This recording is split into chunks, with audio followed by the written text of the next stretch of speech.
Okie doke, round 2.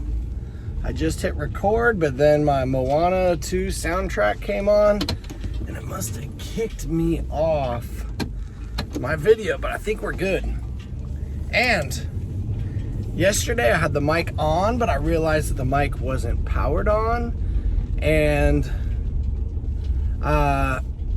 it just made me think, that's learning.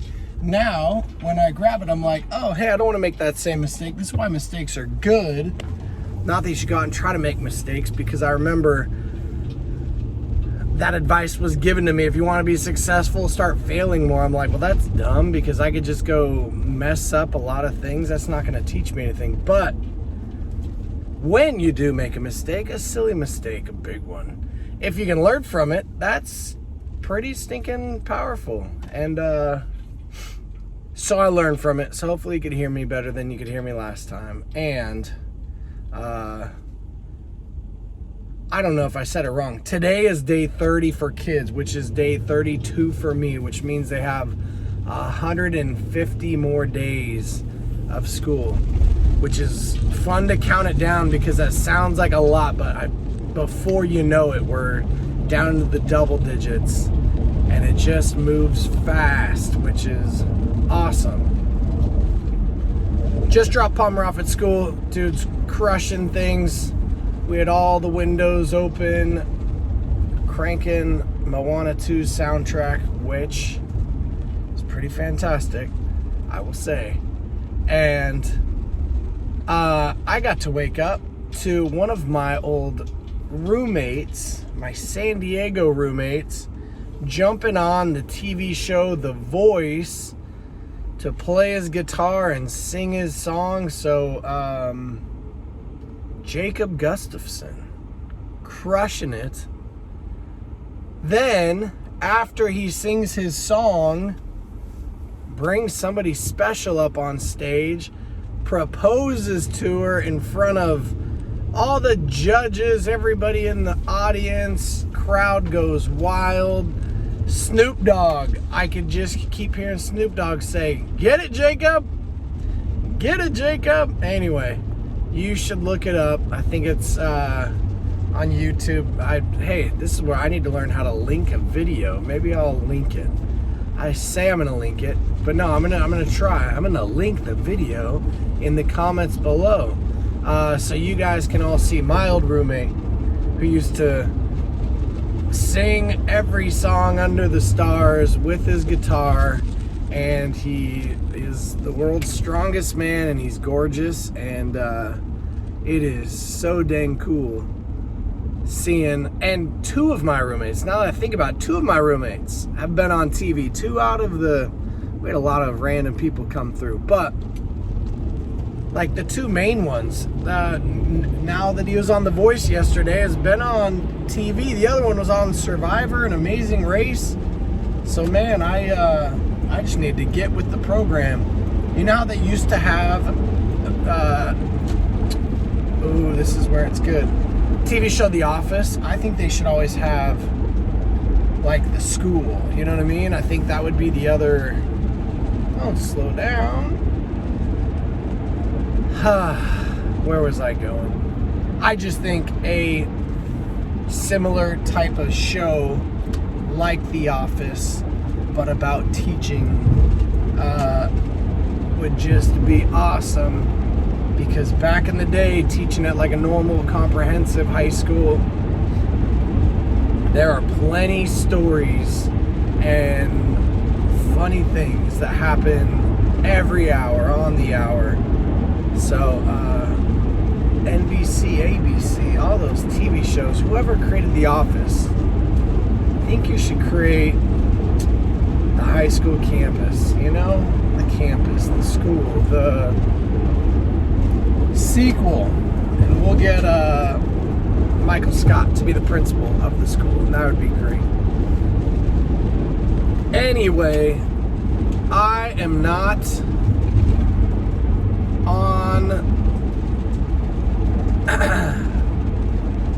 I have not been on any major TV show, but I am on day 32 doing something, which is pretty cool.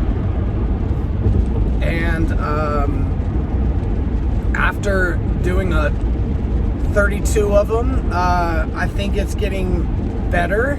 Like, please know, if somebody came up to me and like held a video camera up and said, "Hey, tell me about yourself," or "Hey, what's your name?" I freak.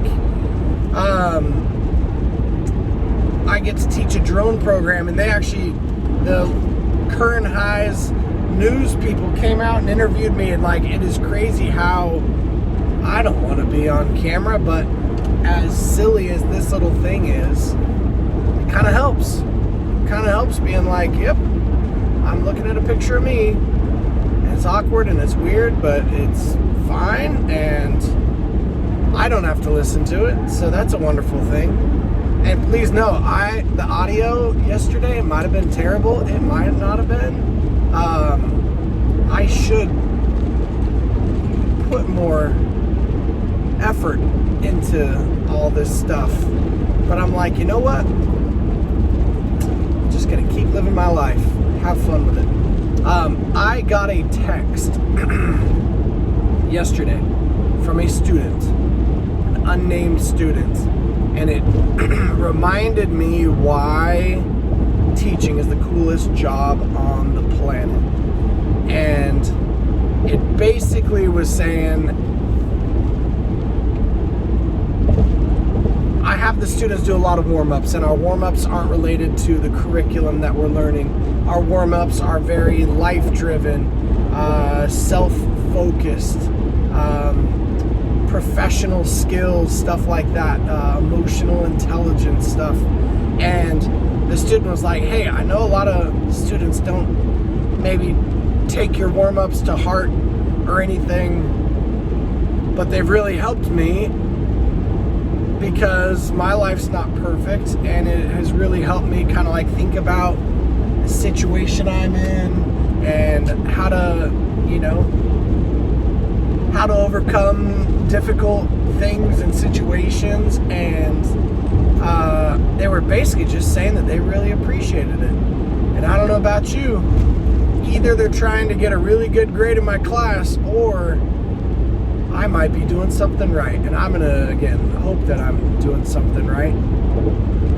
But I think so often a teacher especially, maybe not, any job, you could just go day in and day out, and you're doing the work and you're doing the stuff and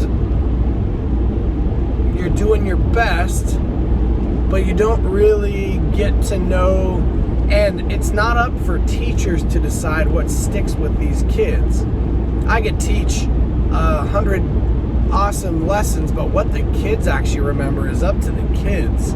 It's where their mind was. It's how they related it to their own life and all that good stuff. So it just was the awesomest reminder that, hey, I'm doing something right. And so I think you should do what this student did. And I never got to text a high school teacher. One, because they didn't have text messages. Two, first cell phone was junior year of high school, where texting wasn't a thing. You had to play Snake and all that stuff. But I think you should let somebody know if they are doing something good, because I think it keeps them going. You know what I mean? Kind of like throwing more firewood on the fire, or just kind of, it's just that little burst of energy that sometimes people need right at the right time. And if you are doing something awesome day in and day out, I know it's wonderful to get text messages and letters and stuff like that, but even if you don't, I think you should know that you are doing something right. And doesn't mean everybody's doing something right. I'm sure there's lots of people spending their times on the wrong things. But if you are, again, pouring yourself out into whatever the heck you are doing, I think you're doing something right. And so please know that you got a cheerleader in me saying, keep on keeping on. And I'm going to do the same, because the opposite of keeping on is giving up, and I'm not prepared to do that. There's anyway, teaching is the coolest. You just don't know what's going on in these kids' worlds, and I am reminded often that these kids are going through it, and there is no more important job than the job that I get to have with seeing them every day, pouring into them every day. Sure, there's curriculum that we have to run through, but man, I want to get them through these high school years and ready to rock whatever comes their way. So, Jacob Gustafson, congratulations, man. I hope you guys get married and spend 1,000 years together. Not 100, 1,000. And Graham's on her way back. She's flying back to Bakersfield, which is awesome. So, Graham is back in town later today. So, safe travels, Graham. To all you awesome people, I never know what I'm doing. You know that. Hey, you're doing something right. Let this be your day's little piece of firewood to keep on doing what you're doing, and don't stop doing it, okay? Happy day 30, high school students. I'm on day 32. I lied to you yesterday, and it's Wednesday, which is just a wonderful thing, because it should be, and let's make it be, Hope the microphone worked, and if it didn't, no one cares. Have a good day, people.